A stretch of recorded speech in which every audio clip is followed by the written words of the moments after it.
तो आइए शुरुआत करते हैं खास बातचीत, प्रेरणादायी बातचीत एस.के. शुक्ला जी के साथ। एस.के. शुक्ला जी, हमारे विशेष नमस्कार। नमस्कार। सबसे पहले जानना चाहेंगे कि आपका प्रबंधन और उद्योग की दुनिया में सफ़र कैसे शुरुआत हुई? देखिए, किसी भी व्यक्ति के लिए उसका जीवन चुनौतियों से भरा है और चुनौतियां ही उसकी ताकत है, ऊर्जा। प्रबंधन एक कला है, एक विधा है, जिस विधा में आप अपने जीवन को अपने उद्देश्यों के लिए समर्पित कर देते हैं।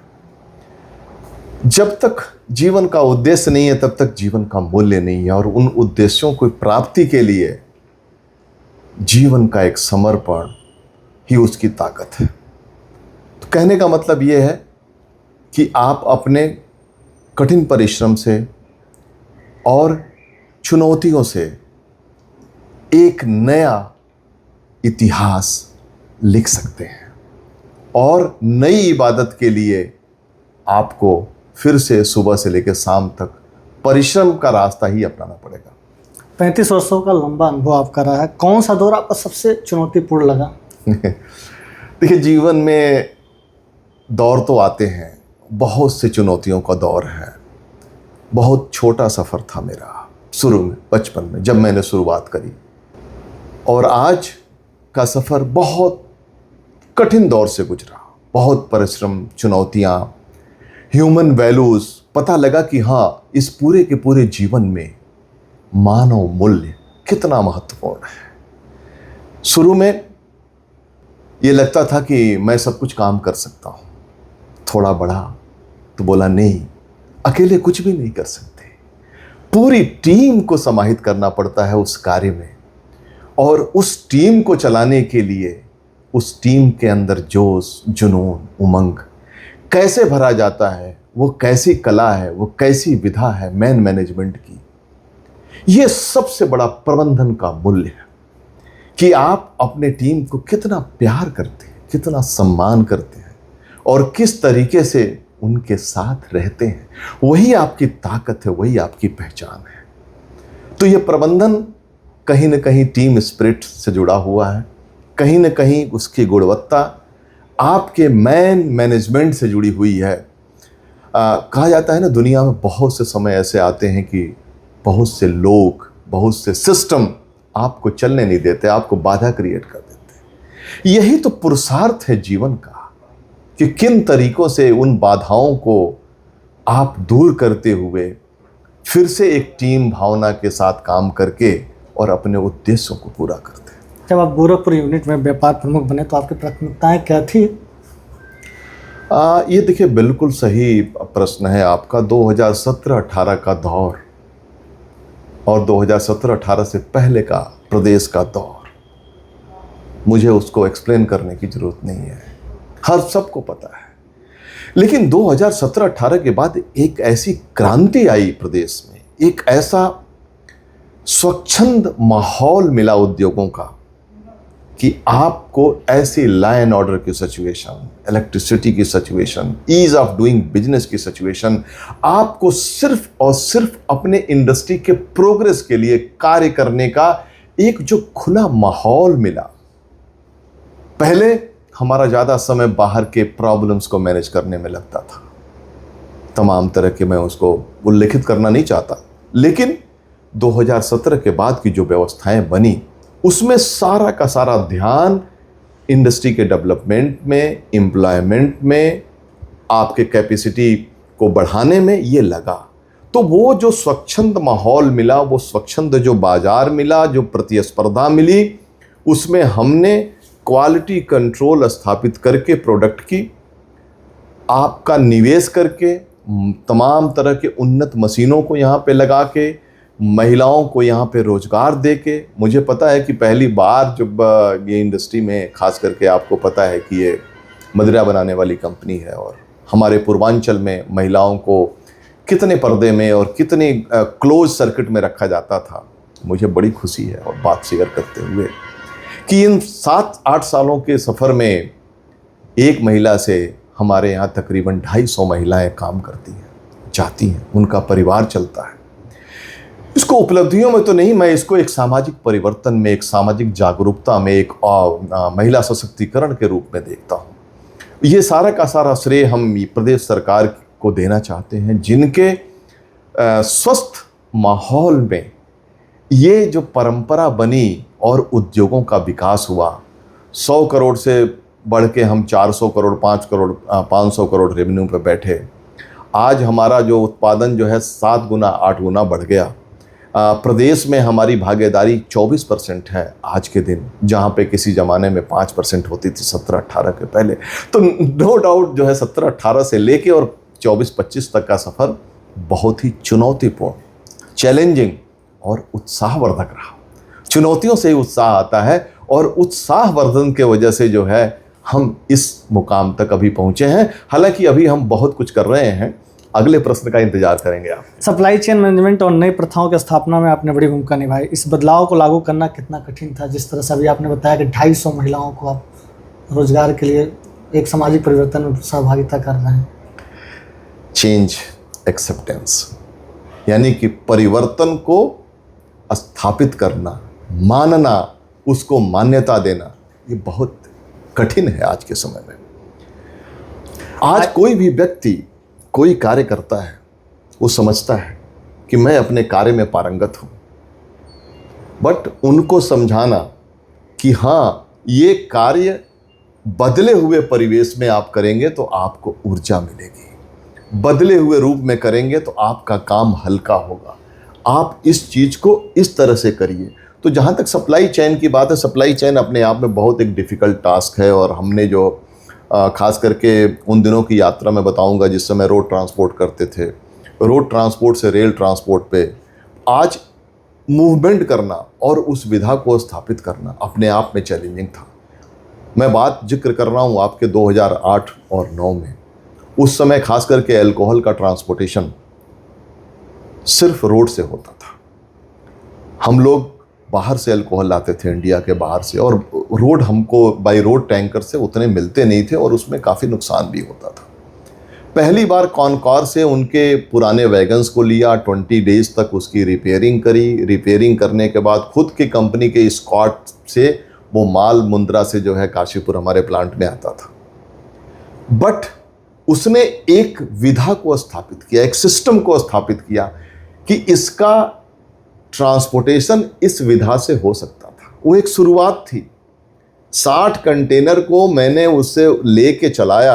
उस 60 कंटेनर ने आज 1000 से ज़्यादा कंटेनर क्रिएट कर दिया और कम से कम 10 इंडस्ट्रियों का माल जो है उससे आ रहा है। तो वो एक शुरुआत करने की चीज़ होती है, नया चीज़ करने की बात होती है। अभी और नई चीज़ों में हमने बहुत कुछ यहाँ पे कर रहे हैं। हमने एक नया अभी पशु आहार तैयार किया और वो पशु आहार की शॉर्ट लाइफ होती है, सूक्ष्म जीवन होता है 24 घंटे से 26 घंटे में। और जैसे होता है ना कि चावल से हम बनाते हैं और पका हुआ चावल गरम, उतना तो गरम नहीं होता है, और उसको प्रोसेस से इनरिच करके उसको हमने कुछ किसानों पे, जो किसान का तात्पर्य है पशुपालक, उनके यहाँ जो है पहुँचाने का काम शुरू किया। एक प्रयोग था, जो आपने कहा कि नया क्या किया आपने, वो एक प्रयोग था कि ऐसा हो सकता है कि नहीं हो सकता है। और आप ताज्जुब करेंगे, मुझे 6 दिन बाद वो पशुपालक आके बोलता है कि साहब आप इसका पेमेंट ले लीजिए और हमको रेगुलर दीजिए, क्योंकि इसके खाने से हमको 2 किलो दूध बढ़ गया। उस पूरे प्रयोग ने हमको इतनी ऊर्जा दी कि आज मेरे पास साइंटिस्ट की टीम आ रही है दिल्ली से कल, जिसको कि फर्दर इनरिच करना और उसमें वो केमिकल डालना जिससे उनकी इम्यूनिटी बढ़ती हो, उसका भी प्रयोग हमारा चल रहा है। तो ये ऊर्जा है कार्य करने की कि कोई भी नई चीज़ को किस तरह से स्थापित करना। जो पशुओं का आप आहार बना रहे हैं, क्या वेस्ट मैनेजमेंट से बना रहे हैं या फिर किसी और तकनीकी से बना रहे हैं? देखिए, हमारे पास एक प्रक्रिया होती है कि चावल को हम आटा बनाते हैं, आटा बना के उसको फर्मेंट करके बॉइल्ड करके एथेनॉल बना लेते हैं। उसके बाद जो बचा हुआ है वो अभी तक के सिस्टम में ये था कि उसको ड्राई करते हैं और ड्राई करके पैक करके देते हैं। मैंने ये अनुभव किया कि अगर उसको बिना ड्राई किए हुए अगर उसको पशु खाते हैं तो थोड़ा इनरिच उसका ज़्यादा रहता है, उसका टेस्ट और फ्लेवर ज़्यादा रहता है। तो उसमें हमने और भी कुछ पौष्टिक चीज़ों को डाल के अपनी रेसिपी बना के यहाँ मिक्स करके और पैक करके कर रहे हैं, ताकि उसको बड़े चाव से पशु खा रहे हैं। आज आईजीएल गोरखपुर की यूनिट उत्तर प्रदेश के अल्कोहल बेवरेज बाजार में 24% की हिस्सेदारी रखती है। इसके पीछे आपकी रणनीति और नेतृत्व कितना अहम है? देखिए, रणनीति का तो मैं जिक्र नहीं कर सकता, वो तो आपको भी पता है कि पर्दे के पीछे होता है और सच स्वीकार करने में मुझे कोई तकलीफ नहीं है। लेकिन एक चीज़, इसका श्रेय टोटल हमारी टीम को है। मुझे याद है उस दौर में, और मैं भाग्यशाली मानता हूँ, महादेव का बहुत कृपा है इस जगह पे, इस धरती पे, कि 2017-18 में जब ये सफ़र शुरू हुआ तो हमारे सैनिकों ने, वीर सैनिकों ने, जो यहाँ पे जिन्होंने इस विधा को लिखा है, उन्होंने सुबह 9 बजे से रात को 2-2 बजे 3-3 बजे तक बिना रुके बिना थके परिश्रम किया। और उसी परिश्रम का नतीजा है कि ये उन्हीं लोगों की तपोभूमि है, कार्यस्थली है, जिनके परिश्रम के बल पे हम इस शिखर पे पहुँचे हैं।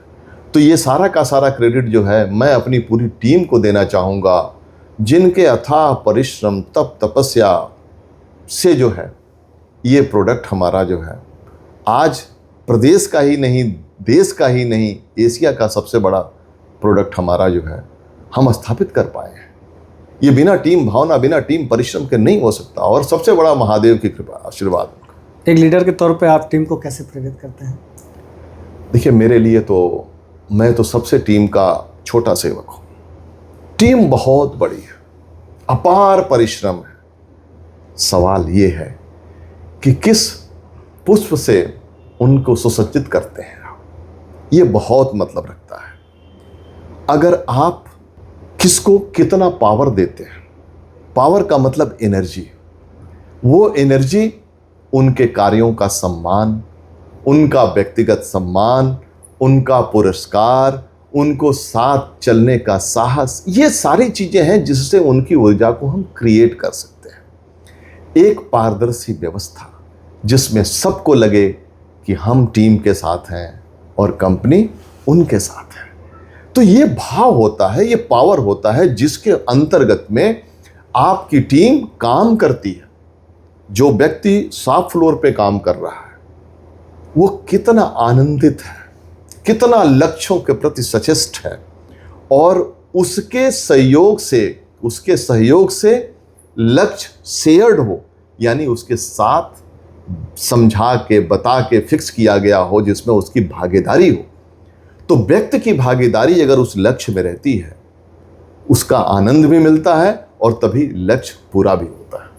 आईजीएल द्वारा गोद लिए गए सरकारी स्कूलों को आधुनिक बनाने की जो पहल है, समाज में क्या बदलाव देखने को मिलता है? देखिए, बदलाव तो ऑब्वियसली शिक्षा हमारे रीढ़ की हड्डी है। जितना आदमी शिक्षित होगा उतना ही समाज स्वस्थ होगा। इसी को लेते हुए हमने यहाँ के लोकल 2 स्कूलों को दिया, उन पे स्कीम भी चलाया। वहाँ की एक बच्ची को लाइफ टाइम हमने गोद भी लिया है, और उस बच्ची को आज भी पढ़ाने का सब खर्चा करते हैं। तो हमारे नस में, हमारे ब्लड में है, ये हमारे परिवार, इंडिया ग्लाइकॉल परिवार के उसमें है कि हम यहाँ नहीं, उत्तराखंड में भी, दिल्ली में भी हमारे स्कूल चलते हैं, और स्कूलों के लिए हमारा मैनेजमेंट, हमारे चेयरमैन श्रीमान युगेश भरतिया जी समर्पित है। उस बदलाव के लिए करते हैं। हम लोग निपुण भारत में भी सहयोग कर रहे हैं, उस स्कीम में भी लगे हुए हैं। तो बहुत सी चीज़ें कहते हैं, और मैं थोड़ा सा उसमें थोड़ा साई नेचर रखता हूँ कि जो समाज का काम हो उसको हम क्यों अपने मुँह से कहें।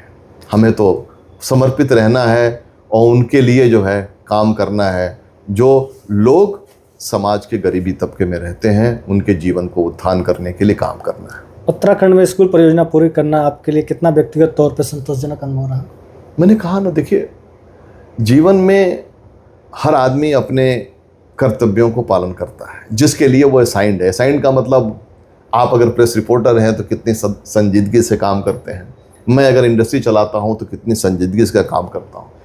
बट इसके अलावा इन जिम्मेदारियों को पूरा करते हुए बिना रुके बिना थके समाज के लिए भी कुछ हम सबका धर्म है कि हम क्या बेहतर उनको कर सकें। और वही तपस्या के साथ, मुझे बड़ा प्राउड फील होता है। मैंने कहा ना, मुझे फिर से ऊर्जा मिलती है कि और क्या कर सकते हो आप उन चीज़ों के लिए, उन दूरस्थ चीज़ों के लिए जहाँ पे कि हर तरीके के एजुकेशन से रिलेटेड सारी सुविधाएं व्यक्ति रूप से ही नहीं, दूर संचार के माध्यम से भी जो है हमारे कुछ क्लासेस चलते हैं वहाँ पे। तो बड़ी अच्छी व्यवस्था है और मुझे बड़ी सुकून आती है, अच्छी नींद आती है उन व्यवस्थाओं को देख। रोड सेफ्टी मीट्स जैसे कार्यक्रमों का आपने क्या संदेश देना चाहते हैं, क्या मूल संदेश है इसका?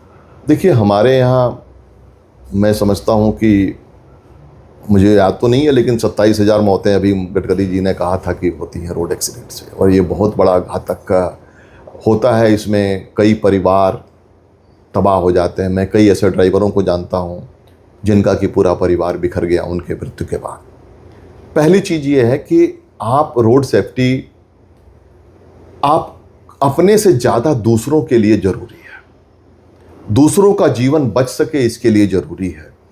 तो इसके लिए हम लोग डिफरेंट कैंप करते रहते हैं समय पे, उनको अवेयर करने के लिए। हमने यहाँ पे उनके लिए जो है प्रॉपर टॉयलेट वगैरह सब अलग से व्यवस्था कर रखी है ताकि उनको किसी तरह का फटीग ना हो। हमारी एक टीम है, उनको बराबर गाइड करती रहती है, ख़ास करके कोहरे में कैसे चलना है, स्लिपरी रोड पे कैसे चलना है, कितनी देर गाड़ियाँ चलाना है, कितना आराम करना है। हमारे हर गाड़ियों की ट्रैकिंग होती है 24/7। तो ये सारा काम करते हैं और इसी उम्मीद के साथ करते हैं कि हमारी ड्राइवर कम्युनिटी को सिर्फ रोड सेफ्टी के साथ साथ उनके गवर्नमेंट के तरफ से उनके वेलफेयर के लिए भी जो स्कीम्स हैं, उस स्कीम्स की भी जानकारी देते हैं। सरकार के मक्का विकास मिशन को आगे बढ़ाने के लिए आईजीएल किस तरह की भूमिका निर्वहन कर रहा है? देखिए, मक्का एक ऐसा खेती है जिसमें बहुत बड़ी, एक कह लीजिए कि एस्पिरेशंस, यानी कि उससे सरकार को भी उम्मीद है, इंडस्ट्री को भी उम्मीद है। मैं यहाँ पे एक चीज़ ज़रूर जिक्र करना चाहूँगा कि अभी मक्का का national average 3.6 ton per hectare है, जबकि यूएस में 11 से 12 टन है। और मैं 2 बार यूएस गया, वहाँ से टेक्नोलॉजी को समझ के आया, तभी मेरे मन में ये प्रेरणा आई कि हम अपने कैचमेंट एरिया के लिए क्या कर सकते हैं। हमने कोटिवा के साथ और कुछ और कंपनियों के साथ जो है यहाँ पे मक्का अभियान में लगाया, और 2 फसलों में हम 10 टन से लेके 11 टन पर हेक्टेयर की उपज ले पाए, पहला। दूसरा, उपज के साथ साथ आधुनिक खेती के तरीकों में परिवर्तन भी यहाँ के किसानों को दिखाया कि आप अगर प्लांटर से, न्यूमेटिक प्लांटर से खेती करते हैं तो आपका प्लांट पॉपुलेशन, यानी प्लांट की उपज मोर देन 80% 90% होती है। एक ग्रोथ का जगह मिलता है और प्लांट अच्छा ग्रोथ करता है। उस पर ड्रोन से फर्टिलाइज़र कराया, फर्टिलाइज़र का स्प्रे कम समय में, कम कीमत पे फसलों पे हुआ। उनकी हार्वेस्टिंग कंबाइन से कराई, उस मशीन से, ऑटोमेटिक मशीन से मक्का निकला और उसमें किसान का कुछ नहीं लगा, परंतु कास्ट कम हुई, प्रोडक्टिविटी बढ़ी। लेकिन इस भारत के लिए इसमें बहुत कुछ करने की ज़रूरत है। पहला, इसके बीज में की आवश्यकताओं को पूरा करना, बीज की गुणवत्ता जो एथेनॉल इंडस्ट्री के लिए, जिससे हाई स्टार्च हो, रिकवरेबल स्टार्च हो, जिससे एथेनॉल का उत्पादन बढ़ सके। दूसरा, उस मक्के से जो DDGS बने, यानी वेस्ट बने, वो अच्छा खासा पशु आहार के काम में आए। तीसरा, सबसे बड़ा प्रॉब्लम है इसके भंडारण का। इसके भंडारण में इसके मॉइस्चर्स की बड़ी प्रॉब्लम होती है। अगर प्रॉपर उचित मॉइस्चर्स को न सेपरेट किया जाए, न भंडारण किया जाए, तो उसमें फंगल ग्रोथ हो जाता है और ये नष्ट हो जाता है। इसके लिए प्रॉपर ड्रायर का अरेंजमेंट करना, पूरा का पूरा सप्लाई चेन का अरेंजमेंट करना। मैं बड़ी खुशी है कि सरकार इसको बड़े अपने प्राइम एजेंडा पे ले रखी है। लेकिन इसमें कुछ चीज़ें ऐसी हैं कि जिनको कि सरकार के तरफ से अगर इंडस्ट्री को सहयोग मिलता है तो कास्ट ऑफ प्रोडक्शन कम करने के साथ ईज ऑफ डूइंग फार्मिंग, यानी कि किसान को बिना मैन के एक चैलेंज लिया जा सकता है, या कम मैन पावर में, सूक्ष्म मैन पावर में मक्के की खेती रोपाई से लेके उसके विपणन तक का सारा काम किया जा सकता है। और एक बहुत बड़ा रोल मॉडल मक्का और खेती के क्षेत्र में भारत के किसानों की दिशा और दशा दोनों परिवर्तित कर सकता है ये मक्का। अमेरिका के यूएस ग्रेन काउंसिलिंग के सहयोग से आपके अध्ययन के दौरे में क्या अनुभव रहा और पूरे भारत में लागू कर रहे हैं? देखिए, हम अपने अन्य मेंबर्स इंडस्ट्री के बारे में इस चीज़ को बराबर प्रसारित करते आए हैं। यूएस ग्रेन काउंसिल के ही लर्निंग से हमने अपने कैचमेंट एरिया में 4 मॉडल खेती बनाया, क्षेत्र बनाया, जिसमें कि मक्के की पैदावार इस बार हुई और मक्के की रिकॉर्ड पैदावार हुई। अभी इंडियन मेज रिसर्च इंस्टीट्यूट लुधियाना से 5 सितंबर को हमारा यूपी डिस्टिलर्स एसोसिएशन का सेमिनार हो रहा है। उसमें मैंने उनको बुलाया है। इसी चुनौतियों पे उनका जो है 15 मिनट का एक संबोधन रखा है। उनके डायरेक्टर हनुमंत जाट जी हैं जो आ रहे हैं, जो ये बताएंगे कि कैसे जो है मक्के को आ रही चुनौतियों को हम उसको एक नया विकल्प दे सकते हैं ताकि किसानों को अधिक से अधिक उत्पादन मिल सके। तो ये सब अपने एक्सपीरियंस के हिसाब से, अनुभवों के आधार पे, और आज भी हम उसमें निरंतर काम कर रहे हैं जिससे कि हमारे किसानों को अच्छा खेती करने के तरीकों को हम पहुंचा सकें। आने वाले वर्षों में आप गोरखपुर यूनिट और आईजीएल के विकास यात्रा को किस दिशा में देखते हैं? विकास एक शब्द ऐसा है कि प्रतिदिन जीवंत रहता है, कभी मरता नहीं है। जीवंत का मतलब कि आज सुबह आपकी नींद खुली, आज क्या डेवलपमेंट करना है, आज कैसे जाना है, वही ऊर्जा है आपके शक्ति का। तो ये विकास की यात्रा है, दिन प्रतिदिन बढ़ती रहती है, कभी कम नहीं होती है, न कम होना चाहिए। जिस दिन विकास ठप हुआ उस दिन जीवन का अस्तित्व भी ठप हो जाता है। तो ये विकास की यात्रा चलती रहेगी और हम 200 KL से प्लांट कैपेसिटी आज 500 KL पे आ गए, 3.5 लाख केस से आज बढ़ के 25 लाख केस पे आ गए।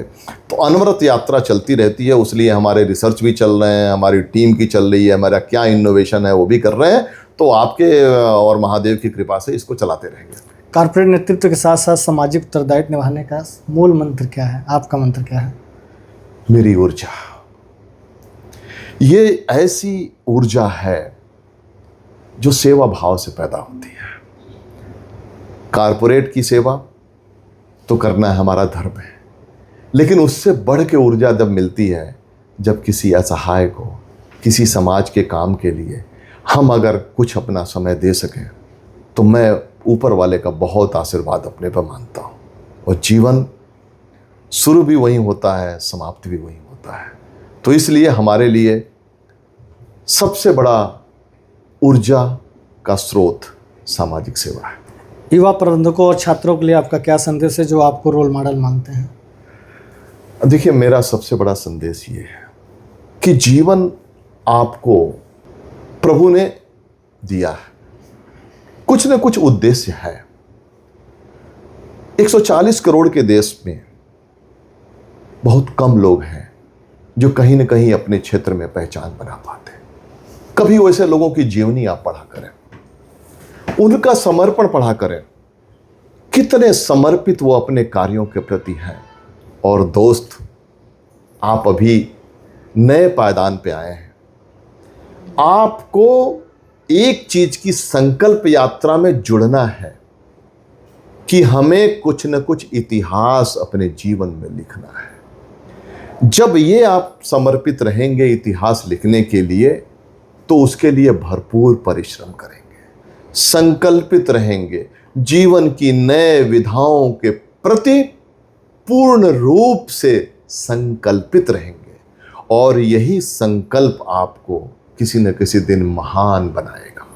ध्यान रखें, जीवन अमूल्य है और आपके कर्तव्य समाज के प्रति भी हैं। तो अपने कर्तव्यों को, अपने दायित्वों को निभाते हुए एक नया भारत के निर्माण में लगना है। नए संकल्पों के साथ, नए शोधों के साथ, नए कार्यों को नए तरीके से करना है। पुराने को कॉपी करने की जरूरत नहीं है। नया विधा लिखिए, हमारी शुभकामनाएं आपके लिए यही हैं। आपके अंदर एक ऊर्जा है जो भारत को बदल सकते हैं। आने वाले समय में विकसित भारत की आप रीढ़ बनेंगे। बहुत बहुत हृदय से आभार। तो दोस्तों, यह थी हमारी खास बातचीत एस के शुक्ला जी के साथ। 35 वर्षों का अनुभव, प्रबंध में उनकी गहरी समझ और समाज के लिए उनका योगदान हमें यह सिखाता है कि नेतृत्व केवल कारोबार तक सीमित नहीं होता है, बल्कि समाज और आने वाली पीढ़ियों के भविष्य को संवारने का जरिया भी होता है। हमें विश्वास है कि उनकी बातें आपको नई सोच और प्रेरणा देगी। अगली बार फिर मिलेंगे एक नई सक्सेस और एक नई कहानी के साथ। तब तक के लिए अलविदा।